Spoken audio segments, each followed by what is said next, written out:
सभी को प्यार भरा नमस्कार। आज हम लोग एक बहुत ही सिंपल, बेसिक और जनरल टॉपिक की चर्चा करने वाले हैं। इस टॉपिक की चर्चा जूनियर क्लासेस से लेकर सीनियर क्लासेस तक होती है। ये इतना छोटा है कि इसे विजुअल लाइट से देखा नहीं जा सकता, क्योंकि इसका साइज विजुअल लाइट के वेवलेंथ से काफ़ी छोटा है। जी हाँ, मैं बात कर रहा हूँ क्लास 12 के एक चैप्टर एटम्स का। यह दोनों एग्जाम पॉइंट ऑफ व्यू से काफ़ी इम्पोर्टेंट हैं, competition as well as CBSE, और काफ़ी इंटरेस्टिंग भी है इसके बारे में जानना। एटम की कहानी यूँ तो बहुत पहले शुरू होती है, लेकिन मैं कोट करना चाहूँगा 1909 को, जब मिलिकन ने ऑयल ड्रॉप एक्सपेरिमेंट के हेल्प से स्पेसिफिक चार्ज ऑफ इलेक्ट्रॉन निकाला था। और उसके जस्ट एक साल बाद 1910 में जे थॉमसन ने इलेक्ट्रॉन की डिस्कवरी की। उसके बाद से जे थॉमसन एटॉमिक मॉडल लेकर आए। उनका एटॉमिक मॉडल कुछ ऐसा था जैसा कि तरबूज, और उन्होंने बताया कि इलेक्ट्रॉन तरबूज में जैसे उसके बीज होते हैं उसी तरह से अरेंज रहते हैं। ऑल्दो इस एटॉमिक मॉडल को बहुत सारे पैरामीटर पे सक्सेस नहीं मिला, इसके बावजूद इसने एटम के एक स्वरूप को हमें दिखाने की ज़रूर कोशिश की। इसकी बहुत सारी पॉजिटिव बातें रहीं, जैसे शेप ऑफ एटम स्फेरिकल, इसके साथ साथ दो तरह के चार्ज पार्टिकल्स, एटम का न्यूट्रल नेचर इत्यादि। इसी समय यूनिवर्सिटी ऑफ मैनचेस्टर में रदरफोर्ड के दो स्टूडेंट कुछ एक्सपेरिमेंट कर रहे थे। हम उन पे आते हैं बारी बारी। तो सबसे पहले इस टॉपिक में बात होगी अल्फ़ा पार्टिकल स्कैटरिंग एक्सपेरिमेंट, फिर रदरफोर्ड एटॉमिक मॉडल, देन हम लोग बात करेंगे डिस्टेंस ऑफ क्लोजेस्ट अप्रोच जो अप्रोक्सीमेट साइज ऑफ न्यूक्लियस है, फिर इम्पैक्ट पैरामीटर जानने की कोशिश करेंगे क्या है, और अंतिम में कुछ drawbacks of Rutherford atomic model. जी हाँ, तो चलते हैं। सबसे पहले हम लोग बात करते हैं alpha particle scattering experiment. Alpha particle scattering experiment का जो अरेंजमेंट है वो इस तरह से दिखाया गया है। एक सोर्स ऑफ अल्फ़ा पार्टिकल, साथ ही साथ एक गोल्ड फॉयल और एक स्क्रीन रखा हुआ है जिस पे अल्फ़ा पार्टिकल को बम्बार्ड करने के बाद हमें उसका इमेज ऑब्टेन होगा। इसी का एक दूसरा स्कीमेटिक डायग्राम आपके पास है।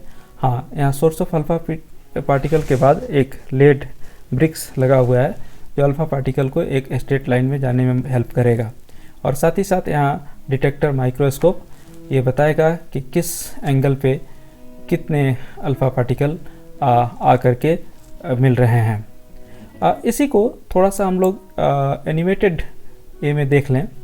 और ये एनिमेशन आपका एक लेड बॉक्स है जिसमें अल्फ़ा पार्टिकल का सोर्स या तो बिस्मथ नहीं तो रेडॉन रखा गया, साथ ही साथ थिन गोल्ड फॉयल, और उसके बाद से जेडनेस स्क्रीन। जब सोर्स ऑफ अल्फ़ा पार्टिकल से अल्फ़ा पार्टिकल निकले तो उनका जो डेविएशन था वो कुछ इस तरह से दिखाई दिया। वन बाय वन करके हम लोग देख लिए। अब गोल्ड एटम के थ्रू, जैसा कि वहाँ पर गोल्ड का थिन फॉयल था, जब इसी को हम देखते तो ट्रेजेक्ट्री हमें कुछ ऐसा दिखाई देता।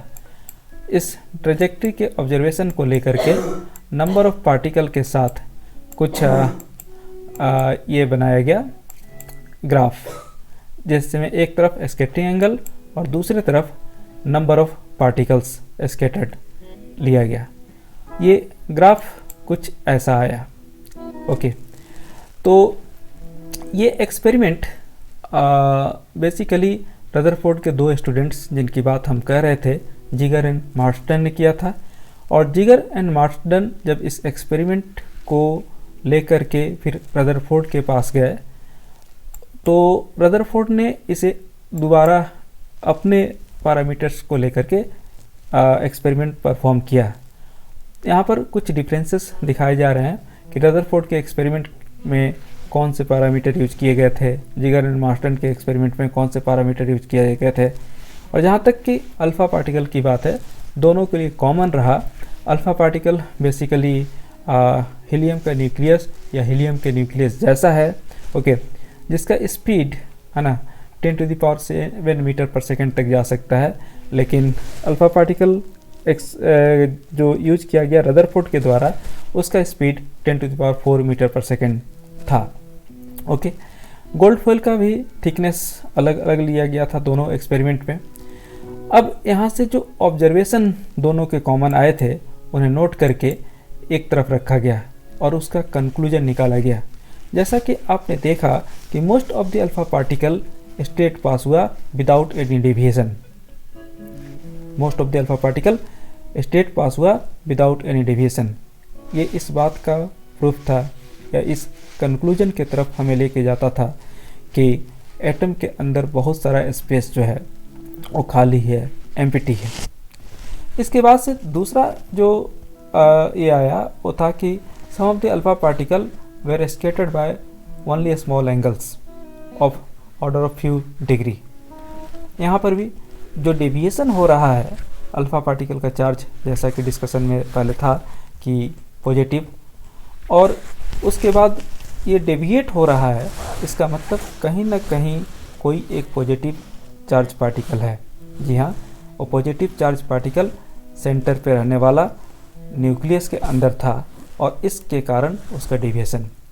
इसके बाद से एक और इंटरेस्टिंग फैक्ट आया कि 8000 में से एक particle out of one from 8000 practically वापस आया, जैसा कि आप एनिमेशन में देख रहे थे। इसका मतलब कि वो डायरेक्टली न्यूक्लियस की तरफ डायरेक्ट हो रहा था और कूलम्ब्स इलेक्ट्रोस्टैटिक फोर्स के कारण वो रिपेल होकर के वापस आ गया। ओके, सो इस कंक्लूजन से रदरफोर्ड ने अपने एटॉमिक मॉडल को दिया था, प्रस्तुत किया था। उनका एटॉमिक मॉडल अब यह कहने लगा कि सेंटर में एक न्यूक्लियस है जिसके चारों ओर इलेक्ट्रॉन रिवॉल्व करते हैं। ओके, और यहाँ पर जो पार्टिकल, पहले भी इस ग्राफ को हम दिखा चुके हैं कि स्कैटरिंग एंगल के साथ किस तरह से डेविएशन था। अब यहाँ पर बात आई कि जो पार्टिकल डायरेक्टली न्यूक्लियस की तरफ जा रहा था 1 आउट ऑफ 8000, क्या वो न्यूक्लियस को टच करके आया? तो ये थोड़ा सा सोचने वाली बात है। न्यूक्लियस को टच करके आने के लिए उसका जो पोटेंशियल एनर्जी होना चाहिए U = 1/4πε0 Q1 Q2 bye R, तो वहाँ पर अगर R 0 हुआ तो पोटेंशियल एनर्जी इन्फिनिटी होगा। और हमारा यहाँ पर अल्फ़ा पार्टिकल का जो सोर्स था उसमें जो हम एनर्जी ले रहे थे वो इन्फिनिटी नहीं था, वो लगभग 5.5 मिलियन इलेक्ट्रॉन वोल्ट के आसपास था। तो वैसे केस में जो हमने डायरेक्ट किया था अल्फ़ा पार्टिकल न्यूक्लियस की तरफ, वो वहाँ से नहीं आया, उसके थोड़ी दूर पहले से ही वापस आ गया। और थोड़ी दूर पहले से वापस आने का मतलब एक बीच में गैप, डिस्टेंस रह गया। इस डिस्टेंस को डिस्टेंस ऑफ क्लोजेस्ट अप्रोच, क्योंकि सबसे हाईली एनर्जेटिक अल्फ़ा पार्टिकल वहाँ तक पहुँचा था, वो न्यूक्लियस को टच नहीं कर पाया था, इसलिए वो डिस्टेंस ऑफ क्लोजेस्ट अप्रोच। लेकिन अगर आप यहाँ पर बात करें कि इसके डायमीटर की, तो ये न्यूक्लियस के डायमीटर से थोड़ा बड़ा या स्लाइटली ग्रेटर, यानी अप्रोक्सीमेटली ये डिस्टेंस ऑफ क्लोजेस्ट अप्रोच आपको न्यूक्लियर साइज को ही रिप्रेजेंट करने की कोशिश कर रहा था, ऑल्दो न्यूक्लियर साइज इससे स्लाइटली छोटा होगा। तो जैसा कि आप देख सकते हैं कि यहाँ पर हमने जब एनर्जी को इक्वेट किया, इक्वेट करने के बाद से R0 का एक्सप्रेशन हमारे पास आया, और इस R0 के एक्सप्रेशन में सारा वैल्यू पुट कर देते हैं। जैसा कि 1/4πε0 का वैल्यू हमें मालूम है, 2 ठीक है, Z गोल्ड के लिए 79, E इलेक्ट्रॉन का चार्ज 1.6 × 10⁻19, और एनर्जी अभी बोल रहे थे जो alpha particle 5.5 mega electron volt. तो वैसे केस में कैलकुलेशन करके ये 4.13 × 10⁻14 मीटर के आसपास। ओके, और ऐसा सरप्राइजिंग था कि जो न्यूक्लियस का साइज वो 10⁻14 से लेकर 10⁻15 के बीच ही था। ओके, तो ये एक अच्छा इंफॉर्मेशन हमें दे गया कि न्यूक्लियस होता है, न्यूक्लियस के एग्जिस्टेंस की बात, और न्यूक्लियस के साइज को भी इन्होंने कैलकुलेट करके दिखाया। इसके बाद से एक इस बात पे भी हम चलते हैं कि ट्रेजेक्ट्री जो हम ऑप्टेन कर रहे थे डिफरेंट अल्फ़ा पार्टिकल के, वो थोड़ा सा इम्पैक्ट पैरामीटर के कंटेक्स्ट में भी देख सकते हैं। जैसा कि आप देख रहे हैं वो गोल्ड का एटम और ये डेविएशन, तो हम अगर यहाँ पर जो एंगल ऑफ डेविएशन है उसको थीटा ले लें, तो वैसे केस में हमारे पास ये जो बी जो एक्सिस ऑफ न्यूक्लियस और वेलोसिटी वेक्टर के बीच का डिस्टेंस है, ये इम्पैक्ट पैरामीटर कहलाएगा। यह impact parameter, perpendicular distance between velocity vector and centre of the nucleus, impact parameter. और यह भी रदरफोर्ड ने कैलकुलेट किया, और रदरफोर्ड का कैलकुलेशन था JD² cot θ/2 by 4πε0 half mu²। Okay, अब यहाँ से बेसिकली Z तो atomic number of gold nucleus, E भी कांस्टेंट, 4πε0 कांस्टेंट, जो एनर्जी हम अल्फा पार्टिकल को दे रहे थे वही कांस्टेंट, तो B cot θ पे डिपेंड करेगा। अब यहाँ दो बातें हमारे पास हो सकती हैं कि जो B है वो बहुत लार्ज है, तो ऐसे केस में cos θ/2 लार्ज होगा। cos θ/2 लार्ज मतलब इन्फिनिटी, और cot का वैल्यू इन्फिनिटी कब होता है यह भी बात हम लोग कर लेते हैं। तो यहाँ पर 0 डिग्री, cot 0 डिग्री पे आपका cot का वैल्यू इन्फिनिटी होता है। ऐसे केस में हम कह सकते हैं कि थीटा इज इक्वल टू 0, यानी जो स्कैटरिंग एंगल हम देख रहे थे वो आपको स्ट्रेट पास होने की पॉसिबिलिटी, सीधा चले जाने की पॉसिबिलिटी हुई। ओके, सेकंड केस में अगर b बहुत स्मॉल है, तो ऐसे केस में cot θ/2 0, और cot θ/2 0 कब होगा, जब cot θ/2 is equal to cot 90। cot 90 होने के केस में थीटा इज इक्वल टू 180, यानी वो प्रैक्टिकली वापस आ जाएगा, अपना पाथ रिट्रेस कर लेगा। तो ये जो एक्सपेरिमेंटल रिजल्ट्स थे थ्योरेटिकल डिस्कशन के साथ काफ़ी हद तक मैच कर गए, और इस तरह से रदरफोर्ड की एटॉमिक थ्योरी काफ़ी पॉपुलर हो गई। हम ऐसा मानने लगे कि न्यूक्लियस होता है और उसके चारों ओर इलेक्ट्रॉन रिवॉल्व करते हैं, जैसा कि आज भी मानते हैं, with some amendment and correction कह सकते हैं।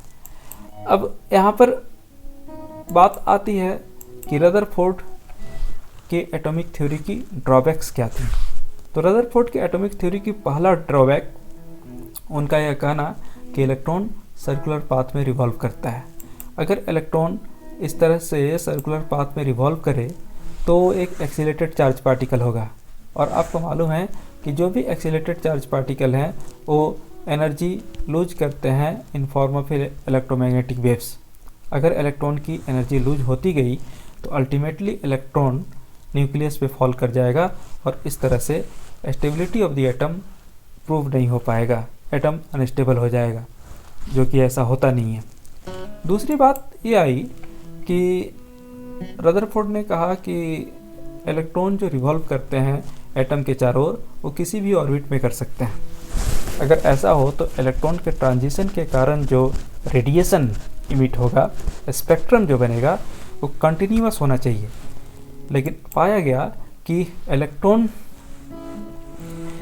एटम से जो रेडिएशन निकलता है इलेक्ट्रॉन के ट्रांजिशन के कारण, वो कंटिन्यूअस ना होकर के लाइन स्पेक्ट्रम होता है। और इस दो फेलियर के कारण नेक्स्ट मॉडल ऑफ एटम आया, जिसको फिर से डिस्कशन किया जाएगा। होपफुली आपको ये सारा चीज़ समझ में आ गया होगा। Thank you very much, have a nice day.